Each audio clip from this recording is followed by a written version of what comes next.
नमस्कार दोस्तों।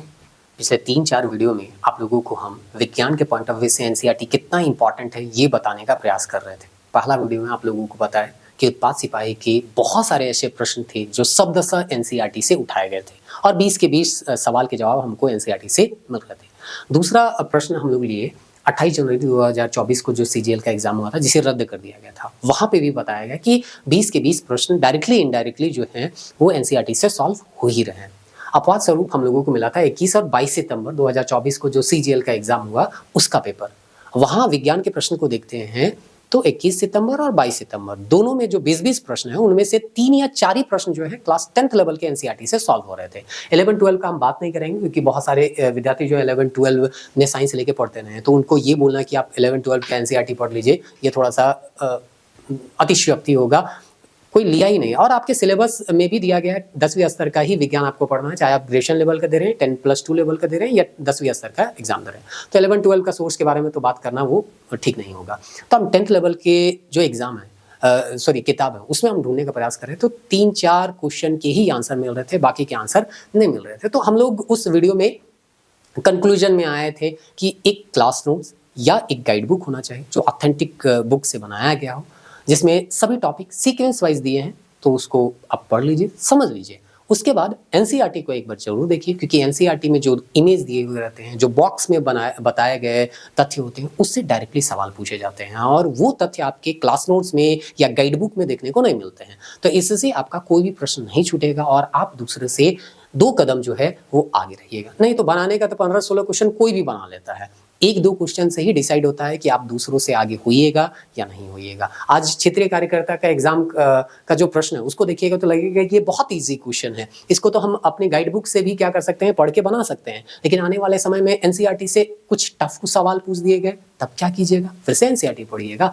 तो आपको एनसीईआरटी को एक बार जरूर देख के जाना है क्योंकि एनसीईआरटी से ही ज्यादातर एग्जाम में प्रश्न पूछे जा रहे हैं, चाहे वो स्टेट गवर्नमेंट हो चाहे वो सेंट्रल गवर्नमेंट हो। और हम मान के चलते हैं आप स्टेट और सेंट्रल गवर्नमेंट दोनों का तैयारी करते हैं तो ये दोनों जगह आपको क्या करेगा, बेनिफिट पहुंचाएगा। और आयोग गलती से इस 20 सवाल में से किसी एक सवाल का अगर जवाब गलत देती है तो आपके पास ऑफिशियल सोर्स भी होगा क्लेम करने के लिए। तो वीडियो को देखते हैं और जानने का प्रयास करते हैं कि इस बार एनसीईआरटी के किस क्लास के किताब से ज्यादातर प्रश्न जो है वो बनाए गए हैं। सबसे पहला सवाल है, निम्नलिखित में कौन सी लंबाई की मानक एसआई इकाई है जिसे वैज्ञानिक मापन के लिए अंतर्राष्ट्रीय स्तर पर मान्यता प्राप्त करते हैं। आप कहिए गाइड बुक पढ़ने वाला या कोई भी हम बुक पढ़ते हैं या नहीं पढ़ने वाला भी इसका आंसर बहुत आसानी से दे सकता है, इसका आंसर होगा मीटर। लेकिन अगर सोर्स ढूंढना जाए तो कहाँ पे मिलेगा, क्लास 6 के बुक में ये देखने को हम लोगों को मिलता है। अंतर्राष्ट्रीय मात्रक प्रणाली एसआई मात्रक, एसआई के बारे में बताया जाता है और बताया जाता है लंबाई का एसआई मात्रक जो है मीटर है, इमेज के साथ सारा चीज यहाँ पे दिया गया है। तो क्लास 6 में एक चैप्टर हम लोगों को मिलता है गति एवं दूरी।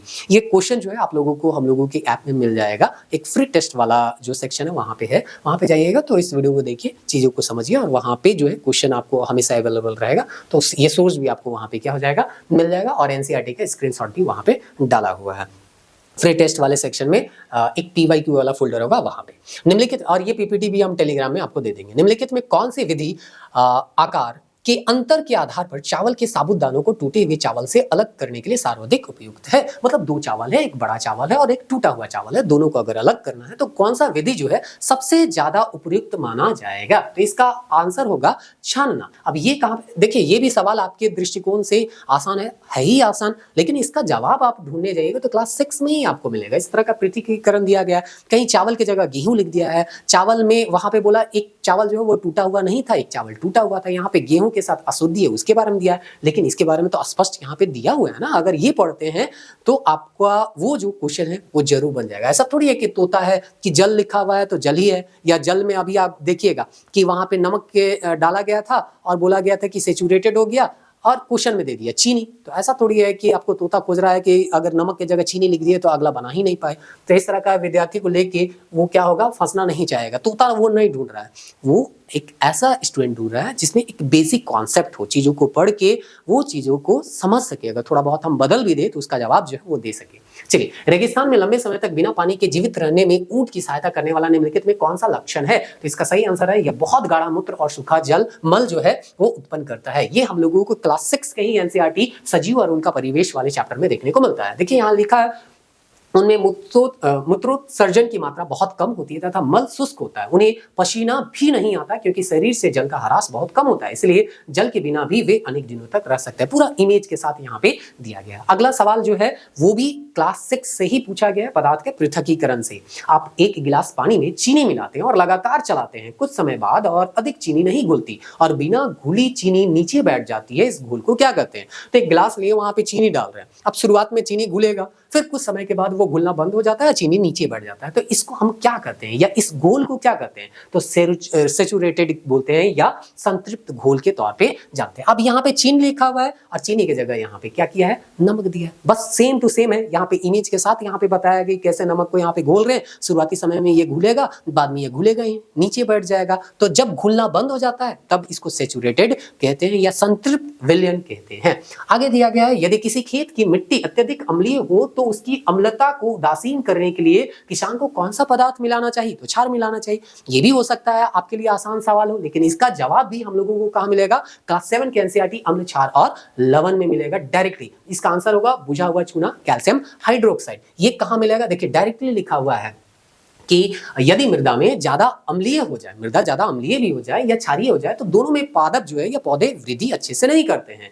तो जब मृदा में अम्लीयता आ जाता है, ज्यादा अम्लीय हो जाते हैं, तो उसे बिना बुझा हुआ चूना कैल्शियम ऑक्साइड या बुझा हुआ चूना कैल्शियम हाइड्रोक्साइड जैसे क्षार, ऐसे भी आप जानते हैं अम्ल में क्षार डालते हैं तो वो उदासीन कर देता है, तो उदासीन हो जाएगा तो अम्लीयतापन जो था मिट्टी में वो कम हो जाएगा और वहां पे पौधे बहुत अच्छे से ग्रो करेंगे। तो इसका आंसर जो है डायरेक्टली आपको कहां मिल रहा है? क्लास 7 के एनसीईआरटी अम्ल, क्षार और लवण वाले चैप्टर में। अगला प्रश्न है, वायुमंडल में ऑक्सीजन कार्बन डाइऑक्साइड संतुलन बनाए रखने में वनों की भूमिका का सही वर्णन कौन सा है? तो सबसे अच्छा इसका आंसर होगा, बेहतर होगा, वन प्रकाश संश्लेषण में कार्बन डाइऑक्साइड अवशोषित कर ऑक्सीजन छोड़ते हैं, कार्बन डाइऑक्साइड लेते हैं और ऑक्सीजन को छोड़ते हैं, कुल मिला के कार्बन शंख होते हैं। और इसके बारे में भी आपको क्लास 8 में ही दिया गया है। क्लास 8 में एक चैप्टर आपको देखने को मिलेगा, वन हमारी जीवन रेखा, उसी में ये दिया गया है। वहां पे देखिए इमेज के साथ यहाँ पे बताया गया है, यहाँ पे लिखा भी गया है कि वे वायुमंडल में ऑक्सीजन, वे मतलब पौधा, और कार्बन डाइऑक्साइड के संतुलन को भी बनाए रखते हैं, इसलिए वनों को हरे फेफड़े भी कहा जाता है। तो पूरा पैराग्राफ पढ़िएगा तो आपको समझ में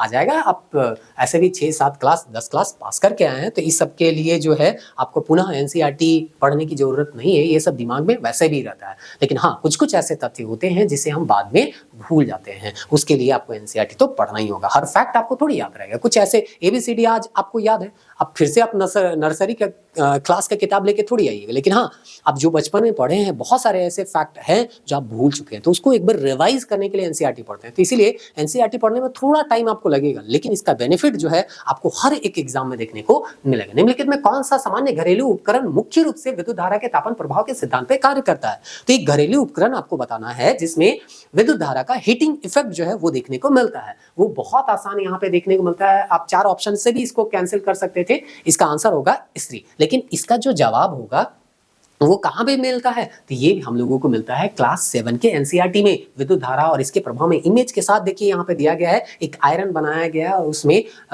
जो है ये बताया गया है कि विद्युत इस्त्री का तापन अव्यय ये है। इससे रिलेटेड एक और क्वेश्चन पूछा गया है, घरेलू विद्युत तारों में तांबे या एल्युमिनियम का उपयोग तथा विद्युत इस्त्री के तापन अवयव में नाइक्रोम का उपयोग हम लोग करते हैं, इसका कारण क्या है? तो घर में जो वायरिंग होता है वहां पे आप देखेंगे कॉपर या एल्युमिनियम के तार का प्रयोग करते हैं, लेकिन जो हीटिंग इफेक्ट वाला जो डिवाइस होता है जैसे कि आयरन हो गया या जो हीटर हो गया, उसमें हम नाइक्रोम का प्रयोग करते हैं। उसका रीजन क्या है, क्यों हम वहां पे एल्युमिनियम या कॉपर का प्रयोग नहीं करते हैं और नाइक्रोम का प्रयोग करते हैं? तो ये चीज दिया गया है ऑप्शन बी में, तांबे का प्रतिरोध कम होता है, या एल्युमिनियम भी आप कर सकते हैं, जबकि नाइक्रोम का प्रतिरोध जो है अधिक होता है। और हम जानते हैं जहां पे भी रेजिस्टेंस प्रतिरोध ज्यादा होता है वहां पे हीटिंग इफेक्ट जो है देखने को हम ज्यादा देखने को मिलता है, और नाइक्रोम में जो है वो प्रतिरोध ज्यादा होता है। ये चीज यहाँ पे एनसीईआरटी के इसी चैप्टर में लिखा हुआ है। नाइक्रोम तार का एक टुकड़ा लेकर इसे 2 किलो के बीच में बांधिए, और यहाँ पे एक्सपेरिमेंट करके यहाँ पे दिखाया, आगे आपको यहाँ पे पता चल जाएगा। विद्युत परिपथ को जोड़ने में प्रयोग होने वाले तार, विद्युत परिपथ में कौन को जोड़ते हैं हम लोग? घर में जो विद्युत परिपथ जोड़ते हैं वो एल्युमिनियम और तांबा ही है, गर्म नहीं होते। इसके विपरीत कुछ विद्युत साधित्रों के अवयव इतने तप्त हो जाते हैं कि आसानी से दिखाई दे जाते हैं। तो इसमें आप इस चैप्टर को पूरा पढ़िएगा तो आपको पता चल जाएगा कि नाइट्रोन का जो प्रतिरोध होता है वो ज़्यादा होता है, ज़्यादा होने के कारण ही वहाँ पे हीटिंग इफेक्ट जो है वो देखने को मिलता है। आगे दिया गया है, लोहे में जंग लगने के लिए निम्नलिखित में कौन सी स्थिति सबसे अधिक आवश्यक है। फिर से हम रिपीट कर रहे हैं कि आपको लगेगा बहुत सारा ऐसा प्रश्न है, ये इसके लिए हम एनसीईआरटी क्यों पढ़ने जाए, लेकिन फिर वही बात, इस बार आसान सवाल पूछा है, नेक्स्ट टाइम में आप 10+2 लेवल का दीजिएगा, ग्रेजुएशन लेवल का दीजिएगा, कोई जरूरी है कि आसान सवाल ही पूछे। कुछ ऐसे सवाल अभी भी आपको इस 20 सवाल में देखने को मिले होंगे जो आपको टफ लग रहे होंगे, तो उसका सवाल का जवाब भी कहाँ मिलेगा, एनसीईआरटी में मिलेगा। तो इसीलिए हम बोले थे कि एनसीईआरटी एक बार पढ़ के जाइएगा, इससे रिलेटेड टेस्ट बना के जाइएगा, तो 20 के 20 सवाल भी आप क्या कर सकते हैं, बना सकते हैं उस प्रेशर में भी। तो चलिए यहाँ पे देखते हैं, जंग से रिलेटेड क्वेश्चन पूछा है, तो जंग लगने के लिए कौन सा स्थिति आवश्यक है, तो ऑप्शन सी है, ऑक्सीजन और पानी दोनों की उपस्थिति, मतलब वायु भी रहना चाहिए और जल भी रहना चाहिए, तभी क्या होगा, जंग लगेगा। जंग से संबंधित यहाँ पे दिया गया है, यहाँ पे क्लास 7 के ही एनसीईआरटी में दिया गया है, भौतिक एवं रासायनिक परिवर्तन। भौतिक और रासायनिक परिवर्तन आप लोगों को पता होगा। भौतिक परिवर्तन में क्या होता है, जब अवस्था परिवर्तन होता है या कोई भी चीज में चेंज देखने को मिलता है, तो वो चेंज को वापस हम ला सकते हैं, वो भौतिक परिवर्तन है। जैसे कि अगर कोई पानी ले लिए, अब पानी लिक्विड अवस्था में है, उसको हम जो है फ्रीज में डाल देंगे तो वो ठोस अवस्था में आ जाएगा, लिक्विड से सॉलिड हो जाएगा, फिर से उसको निकाल लेंगे, फिर लिक्विड हो जाएगा। अगर उसको चूल्हे में डाल के गर्म करना चाहे तो वो क्या बन जाएगा, भाप बन जाएगा। लेकिन भाप से अगर चाहे तो वापस वो क्या होगा, लिक्विड के रूप में बन सकता है, और लिक्विड से वापस फ्रिज में डाल देंगे तो वो ठोस बन जाएगा। तो मतलब उसका अवस्था परिवर्तन क्या हो रहा है, वो रिवर्सेबल है, मतलब एक बार वो ठोस से लिक्विड हो गया तो लिक्विड से ठोस भी हो सकता है। लेकिन एक बार कोई चीज जंग लग गया तो वापस जो है, जो लोहा जंग लग गया वो लोहा आपको मिलने वाला नहीं, वो लोहा क्या हो गया, खत्म हो गया। तो इसको हम लोग बोलते हैं रासायनिक परिवर्तन, मतलब एक बार परिवर्तन होने के बाद जो है वो वापस अपने पूर्व अवस्था में नहीं होता है। तो यहाँ पे स्पष्ट आप पढ़िएगा तो यहाँ पे पता चल जाएगा कि वायु और पानी के संपर्क में आने पे ही लोहे में क्या लगता है, जंग लगता है। और ये तो एक कॉमन इंसान को भी क्या रहता है, पता है, लेकिन हम लोग चूंकि एनसीईआरटी में सोर्स ढूंढ रहे हैं तो आपको सोर्स यहाँ पे क्या किया जा रहा है, बताया जा रहा है। आगे दिया गया है, हवा वाला दिन वास्तविक तापमान से अधिक ठंडा क्यों होता है। जब भी आपके आसपास कभी कभी हवा चलता है ना, तो हम लोगों को ठंडा महसूस होता है, तो इसका रीजन क्या है, तो इसका रीजन आंसर दिया गया, हवा शरीर के आसपास के गर्म वायु को हटा देता है। ऐसे भी हम जानते हैं गर्म वायु जो होता है वो हल्का होता है, और कोई ठंडा वायु कहीं से आ रहा है तो वो भारी होगा, वो गर्म वायु को क्या कर देगा, हटा देगा। इस तरह से यहाँ पे हटा दिया। अब आपके आसपास का जो गर्म वायु है वो हट जाएगा तो आपको क्या होगा, ठंडा महसूस होगा। तो वही चीज यहाँ पे दिया गया है। अब एनसीईआरटी में ढूंढेंगे तो ये कहाँ मिलेगा, क्लास 8 में ही मिलेगा,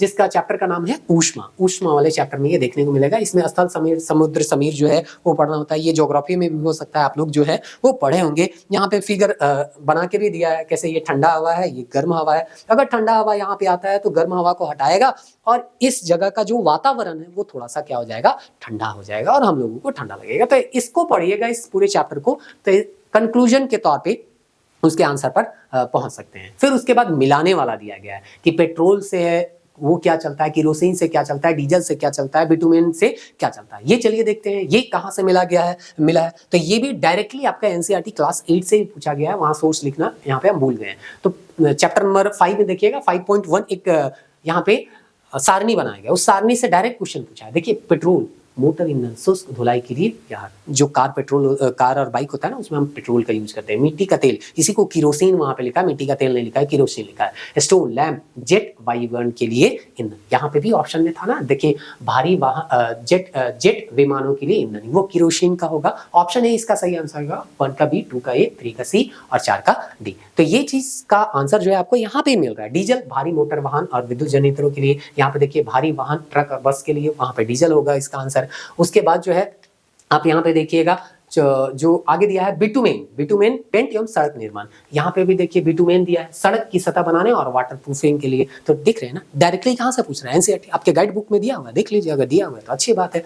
और आपका ये कॉमन सेंस से ये बन जाएगा तो ठीक है, कॉमन सेंस से बन रहा है, लेकिन वही बात बोले ना कि कुछ सवाल कॉमन सेंस से इस बार ज्यादा बन रहे हैं, लेकिन नेक्स्ट टाइम भी बनेंगे इसका कोई गारंटी थोड़ी है। तो एनसीईआरटी से पूछा जा रहा है तो आप रिस्क लेके क्यों जा रहे हैं। जब टफ सवाल पूछेगा तब आप पढ़ के जाइएगा। ध्वनि की तीव्रता या प्रबलता को मापने के लिए निम्नलिखित में से किस इकाई का प्रयोग किया जाता है? बहुत आसान सवाल है, डेसिबल है। कोई भी स्टूडेंट थोड़ा भी अगर पढ़ा होगा ध्वनि चैप्टर को तो बना देगा, लेकिन एनसीईआरटी में हम लोगों को कहाँ मिलेगा? क्लास 8 में ही मिलेगा। देखिए प्रबलता को डेसिबल में हम लोग क्या करते हैं, मापते हैं। सामान्य श्वास जो है 10 dB का होता है, मंद फुसफुसाहट करते हैं तो 30 dB का होता है, सामान्य बातचीत 60 dB का होता है, वयस्क यातायात 70 dB का होता है और औसत फैक्ट्री जो है 80 dB का होता है। तो ये चीज भी आपको एनसीईआरटी से ही देखने को मिलता है। सिंचाई के निम्न में से कौन सी विधि सबसे अधिक जल कुशल है और पानी की बर्बादी को कम करने के लिए पानी को कमी वाले क्षेत्र में व्यापक रूप में प्रचारित होती है? मतलब पानी का जहां पे ज्यादा कमी है ना, वहां पे इस चीज का हम यूज करते हैं। आप देखिए स्प्रिंकल भी आपको लग सकता है और ड्रिप सिंचाई भी लगता है। नहर और बाढ़ वाला तो आपका होगा नहीं, सीधा सा है। तो इन दोनों ऑप्शन में कभी कभी देखिए, आप जब एग्जाम हॉल से बाहर निकल आए तो आप बिल्कुल कर सकते हैं, अरे कौन नहीं जानेगा ड्रिप वाला होगा। लेकिन जब एग्जाम हॉल में रहते हैं तो उस प्रेशर में आपको कंफ्यूजन होता है, स्प्रिंकल वाला हो सकता है या ड्रिप वाला। लेकिन वही चीजें एनसीईआरटी अगर आप एक बार देख के गए होते तो आपको दिक्कत नहीं होता। बड़ा बड़ा फोटो के साथ दिया है, देखिए यहाँ पे आपका ड्रिप वाला दिया गया है, यहाँ पे स्प्रिंकल वाला दिया गया, थोड़ा धुंधला यहाँ पे दिया है। और ड्रिप वाला को अगर आप पढ़िएगा तो यहाँ पे स्पष्ट लिखा हुआ है, इस विधि में जल बिल्कुल व्यर्थ नहीं होता, अतः यह जल की कमी वाले क्षेत्रों के लिए एक क्या है, वरदान है। तो ये भी हम लोगों को कहाँ मिल रहा है? एनसीईआरटी क्लास 8 में मिल रहा है। तो इस बार जो है क्लास 6, 7 और 8 से ज्यादा क्वेश्चन बनाए गए हैं। 10th से 1-2 क्वेश्चन आपको देखने को मिलेगा, 9 से तो कोई क्वेश्चन जो है वो देखने को मिला ही नहीं इस बार। ठीक है, ध्वनि वगैरह है, लेकिन वो तो क्लास 8 सबसे क्या हो रहा है, बन ही जा रहा है, या क्लास 7 से बन जा रहा है। निम्नलिखित में कौन सा कथन आंतरिक निषेचन का सर्वोत्तम वर्णन किया गया? ये भी हम लोगों को क्लास 8 के एनसीईआरटी से मिल जाता है। जंतुओं में जनन है तो निषेचन एक टॉपिक है। निषेचन में आंतरिक और बाह्य दोनों दिया गया है। तो आंतरिक के बारे में पूछा गया है, तो आंतरिक क्या होगा? मादा के शरीर के अंदर युग्मकों का संलयन। ये चीज भी आपको यहाँ पे देखने को मिल जाएगा। देखिए निषेचन के बारे में दिया गया है और यहाँ आंतरिक निषेचन लिखा गया। वह निषेचन जो मादा के शरीर के अंदर होता है आंतरिक निषेचन कहलाता है। फिर दिया गया है, कई दिनों तक गर्म नम स्थान पर रखी गई ब्रेड के टुकड़े की सतह पर हरे काले रंग की रुएदार वृद्धि विकसित हो जाती है। निम्नलिखित में कौन सा सूक्ष्म जीव इसके लिए सबसे अधिक उत्तरदायी है? कवक होगा इसका आंसर। और ये भी आपको एनसीईआरटी क्लास 8 के सूक्ष्म जीव मित्र एवं शत्रु करके जो दूसरा चैप्टर है ना, वहां पे मिलेगा। देखिए दूसरा चैप्टर है ब्रेड, रोटी सड़ने लगती है, इसकी सतह सफेद काले धब्बों से ढक जाती है। आगे इस पैराग्राफ को पढ़ते पढ़ते आगे जाइएगा तो पता चलता है, यहाँ पे बोलता है ब्रेड पर उगने वाले कवक। तो ब्रेड में क्या उग रहे हैं? कवक। तो इसका आंसर आपको कहाँ मिल रहा है? आंसर क्लास 8 के एनसीईआरटी मिल रहा है। उसी तरह से क्लास 8 के ही एनसीईआरटी जो है उससे ये बन रहा है। अगला सवाल प्रकाश चैप्टर से, यदि एक समतल दर्पण पर पड़ने वाली प्रकाश का किरण आपतन कोण जो है वो 40 है, तो आपतित किरण और परावर्तित किरण के बीच का कोण, आपतित किरण ये है और परावर्तित ये है, और हम जानते हैं आपतन कोण I और R दोनों क्या होता है, बराबर। तो ये 40 दिया है तो इनडायरेक्टली ये भी क्या होगा, 40 40 40 को दोनों को जोड़ेंगे तो 80 होगा। ये नए वाले एनसीईआरटी में फोटो बना के बहुत अच्छे से दिया हुआ था तो हम उसको यहाँ पे चिपकाया है। ऐसे पुराने वाले एनसीईआरटी से भी आप पढ़ के क्या कर सकते हैं, इस सवाल का जवाब दे सकते हैं। फिर है बायोकेमिकल ऑक्सीजन डिमांड मुख्य रूप से निम्नलिखित में किसका संकेत है? ये क्लास 8 के एनसीईआरटी से इनडायरेक्टली सॉल्व हो सकता था अगर आप ढंग से पढ़े हुए रहिएगा। मतलब आप कोई क्लास नोट्स या कोचिंग के नोट्स जो है सीक्वेंस में कभी पढ़े हुए रहेंगे तब बना सकते हैं इनडायरेक्टली। तो कुछ कुछ 1-2 सवाल हम बोले थे ना इनडायरेक्टली, उनमें से यही 1-2 है। तो इस तरह से यहाँ पे अलवण जल निकायों में कार्बनिक प्रदूषण, तो कार्बनिक अलवण मतलब क्या हो गया, जो आसपास हम देखते हैं समुद्री जल, लवणीय जल के बारे में नहीं दिया गया। तो बहुत सारे फैक्ट्री वगैरह से चीजें निकल रही हैं या हम लोग जो है सारी कूड़ा करकट क्या कर रहे हैं, डाल रहे हैं, तो उससे उस जल में ऑक्सीजन की मांग जो है वो अधिक हो जाती है और इससे कई जीव जो है वो क्या होते हैं, मरने लगते हैं। जलकुंभी वगैरह होता है ना, तो उसके बारे में यहाँ पे दिया है कार्बनिक यौगिक के बारे में। तो ये क्लास 12 के एनसीईआरटी हम चिपकाए हैं। क्लास 11 में भी बीओडी के बारे में दिया गया है, लेकिन हम फिर से वही कहेंगे, क्लास 11-12 को पढ़ने के लिए हम नहीं कर सकते। ठीक है, हमको अगर नोट्स में कुछ डालना है तो हम खुद पढ़ के आपका डाल देंगे, आप वहां से पढ़ लीजिए, लेकिन आपको ये नहीं कहेंगे कि लाइन बाय लाइन जैसे एनसीईआरटी क्लास 6 से 10 पढ़ने के लिए कहा जा रहा है वैसे 11-12 भी आप पढ़ लीजिए, ये हम नहीं कहेंगे। ठीक ना, चलिए आपको पढ़ना है, आपका अगर साइंस सब्जेक्ट है तो आप पढ़ सकते हैं। जब ब्रेड या चावल को कुछ देर तक चबाया जाता है तो उसका स्वाद मीठा क्यों हो जाता है? सीधा सा मतलब है, वहां पे शुगर रहता है, जो लार हम लोगों का निकलता है ना, शर्करा तोड़ता है तो थोड़ा सा मीठापन आ जाता है, तो लार एमाइलेज एंजाइम। तो ये भी है थोड़ा इनडायरेक्टली सवाल जो है ये था, हम कह सकते हैं, मतलब स्पष्टता जो है वो लिखा हुआ नहीं था कि मीठा हो जाता है, बस वही चीज है। लार, यहाँ लाला रस या लार के बारे में बताया गया कि कैसे पाचन में वो हम लोगों का सहायता कर पहुंचाता है, और बोलता है कि लार भी एक प्रकार का क्या है, एंजाइम है। लार में एक एंजाइम होता है जिसे लार एमिलेज कहते हैं, या मंड जटिल अणु को सरल, है ना, तो जो जटिल कार्बोहाइड्रेट रहते हैं उसको जो छोटा सरल शर्करा होता है, ग्लूकोज होता है, उसमें खंडित कर देता है। तो ये खंडित करता है ग्लूकोज में, इसीलिए हो सकता है कुछ उसमें मीठापन आ जाता है। इसीलिए यहाँ पे हम बोले थे कि ये इनडायरेक्टली है, इसीलिए हम जब चबाते हैं तो खाना थोड़ा देरी के बाद में थोड़ा मीठापन उसमें आता होगा। मनुष्य में निम्नलिखित में कौन सी विशेषता अर्जित एक्वायर का उदाहरण है? मतलब हम अपनी इन्वायरमेंट से क्या करते हैं, एक्वायर करते हैं, वो वंशागत से हमको नहीं मिलता है, यानी कि हमारे माता पिता से वो लक्षण जो है वो नहीं मिलता है। तो आंखों का रंग, रक्त का समूह और कान के निचले हिस्से का लोब का आकार, ये कहीं ना कहीं जो है वो वंशानुगत होता है।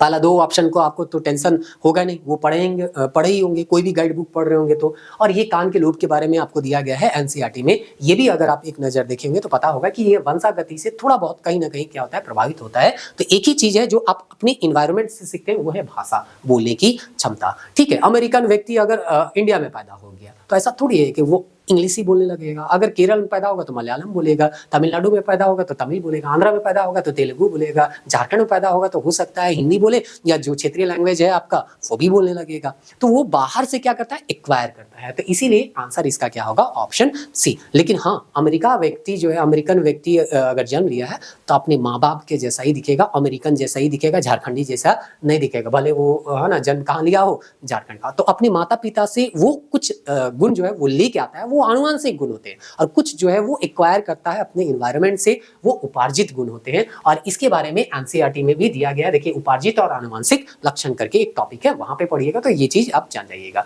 एक है, पीने का स्ट्रॉ आपके मुंह में सॉफ्ट ड्रिंक को ऊपर खींचने का काम क्यों करता है? आप ऐसे कभी पिए भी होंगे सॉफ्ट ड्रिंक जो है, तो ये क्यों करता है? हम हवा जब ऊपर ले खींचते हैं तो कैसे पानी आ जाता है, वो पूछ रहा है। तो इसका आंसर होगा, वायुमंडलीय दाब तरल को स्ट्रॉ में बने कम दाब वाले क्षेत्र में ऊपर धकेलता है। तो देखिए, जब आप पीते हैं ना तो यहाँ पे क्या होता है, लो यहाँ पे प्रेशर बन जाता है। हवा खींच रहे हैं ना, अब खींच रहे हैं तो खाली जगह होगा, खाली जगह को भरने के लिए कोई तो आएगा ना। तो यहाँ पे लो प्रेशर हो जा रहा है, तो यहाँ पे वायुमंडलीय दाब इसको डाल रहा है, और ये जो वायुमंडलीय दाब यहाँ पे प्रेशर लगा रहा है, तो ये जो लिक्विड है वो इस पाइप में क्या होगा, ऊपर जाएगा, क्योंकि यहाँ पे हवा खाली हो रहा है, और हवा खाली हो रहा है तो उसको भरने के लिए यहाँ पे पाइप में वो पानी जो है या सॉफ्ट ड्रिंक जो है वो ऊपर जा रहा है, और इस तरह से आपके मुंह तक वो जो है वो पहुंच रहा है। तो ये चीज भी एनसीईआरटी में वो दिया हुआ डायरेक्टली तो नहीं है, लेकिन हाँ, बहुत सारे ऐसे एक्सपेरिमेंट वगैरह दिए गए हैं जिसको आप पढ़ के उस चीज को क्या कर सकते हैं, समझ सकते हैं। तो ये था फील्ड वर्कर में जो 20 क्वेश्चन पूछा गया था उसका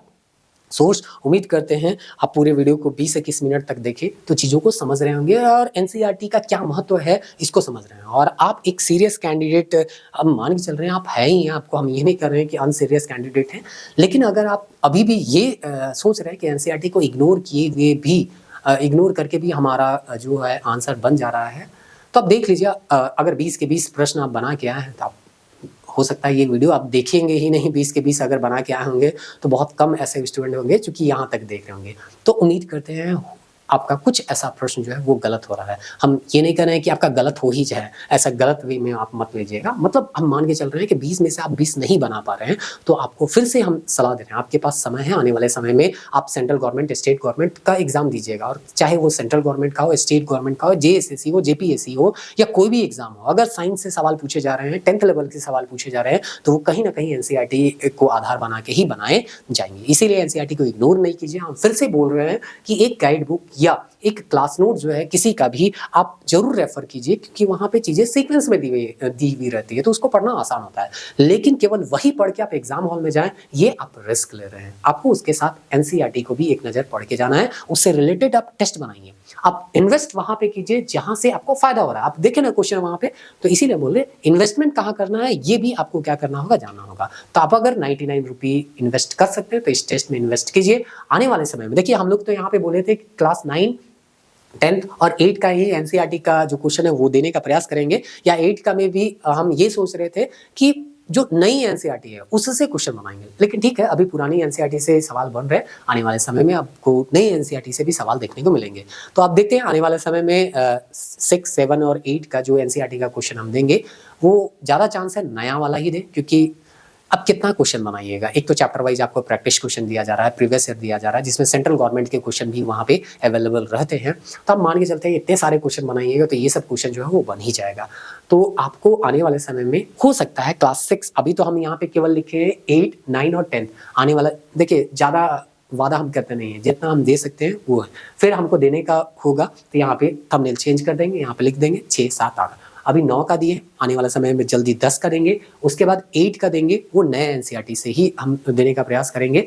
अभी 9 और 10 जो है पुराना एनसीईआरटी से दिया जा रहा है क्वेश्चन। उसके बाद अगर हमको मन करेगा तो 6 और 7 से भी देंगे, क्योंकि फील्ड वर्कर वाला बोल रहा है भैया 6 और 7 क्लास भी तुम लोग पढ़ के आओ, क्योंकि सवाल हम लोग यहाँ से भी बना सकते हैं। तो 6 और 7 क्लास है, जिसका जिस तरह का सुविधा हो अपना क्वेश्चन वो क्या करेगा, बना लेगा। और 20 का 20 क्वेश्चन जो है वो सॉल्व करके वो आने का अगर टारगेट रखता है तो थोड़ा तो मेहनत करना होगा। ऐसा थोड़ी है आने वाले समय में आपको पीटी देना होगा, मेंस देना होगा, उसमें कहीं ना कहीं वो क्या करेगा, हेल्प पहुंचाएगा। हम फिर से बोल रहे हैं, सेंट्रल गवर्नमेंट का एग्जाम दीजिएगा, स्टेट गवर्नमेंट का एग्जाम दीजिएगा, तो वो जो है पढ़ा हुआ रहेगा तो कहीं ना कहीं वो हेल्प पहुंचाएगा। इसलिए एनसीईआरटी को एक बार जरूर देखिए, ये आपके कॉन्सेप्ट को जो है वो बेहतर करता है। और साथ ही साथ इसमें कुछ ऐसे फैक्चुअल फैक्ट आपको मिल जाएंगे जो आपको गाइड बुक में या कोचिंग नोट्स में नहीं मिलेंगे। मिलते हैं नेक्स्ट वीडियो, तब तक के लिए।